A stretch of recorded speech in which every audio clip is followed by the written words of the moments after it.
ইলেকশনে আমাদেরকে ভোট চুরি করা হয়েছে, আমরা বাংলাদেশের স্বার্থের জন্য চুপ থেকেছি। কিন্তু আগামী লোকাল গভর্নমেন্টে শহীদ জিয়ার সন্তান তারেক রহমানকে হুঁশিয়ার করে দিচ্ছে, যদি ব্যালটের উপরে কোনো হাত বসে নয়, সেই হাত আমরা ভেঙে চুরমার করে দেব। আমরা ধৈর্য ধারণ করছি, ধৈর্যের বাঁধ ভাঙবেন না। একটা ভণ্ড, প্রতারক, মুনাফিক মানুষের কাছে প্রতিশ্রুতি দিয়েছে সংস্কার বাস্তবায়ন করবে, এখন সে মুনাফিকি চরিত্র ধারণ করে জনগণের সাথে গাদ্দারি করছে।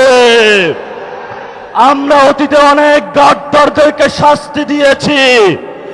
ইনশাআল্লাহ বাংলার মাটিতে যদি গণভোট বাস্তবায়ন না হয়, সংস্কার বাস্তবায়ন না হয়, বাংলার মাটিতে এদের বিচার হবেই হবে ইনশাআল্লাহ। শেষ কথা যেটা, পশ্চিমবঙ্গে গেরুয়া পতাকা এসেছে,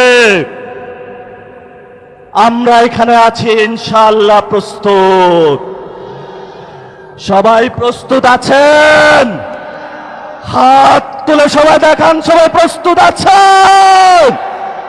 বাংলাদেশের মুসলমানরা কাউকে ভয় পায়? আমরা কাকে ভয় পাই? আমরা একমাত্র আল্লাহকে ছাড়া কাউকে ভয় পাই না। অসংখ্য শহীদ আমাদের সামনে আছে, শহীদ হব, জান্নাতের বুকে ঘুরে বেড়াবো তোমাদের জন্য। তোমাদের মতো 2 টাকার মতো আমাদের জীবনের মূল্য না। শেখ হাসিনাকে নিয়ে আসবো এই দেশে, ফাঁসির কাষ্ঠে ঝুলাবো। তারা যেভাবে দেলোয়ার হোসেন সাঈদী থেকে শুরু করে অসংখ্য মানুষকে বাংলাতে ফাঁসির কাষ্ঠে ঝুলিয়েছিল, আমরাও তাদের বিচার করব ইনশাআল্লাহ। শেষ কথা যেটা, সীমান্তে হত্যা হয়, উনি বলে সবার আগে বাংলাদেশ, বলে জাতীয়তাবাদী, এটা ভুয়া জাতীয়তাবাদী। সীমান্তে হত্যা হবে, কোন জাতীয়তাবাদী বসে থাকবে, এমন জাতীয়তাবাদী বাংলাদেশে প্রয়োজন নাই। এই আমাদের রাজশাহীতে মাওলানা ভাসানী, এখানে দাদার বয়সী অনেকে রয়েছেন, 90 বছর বয়সে বলেছিল আমার জলের অধিকার লাগবে, ভারত তুমি বড় রাষ্ট্র হতে পারো, কিন্তু পানির অধিকার আমি ছাড়বো না।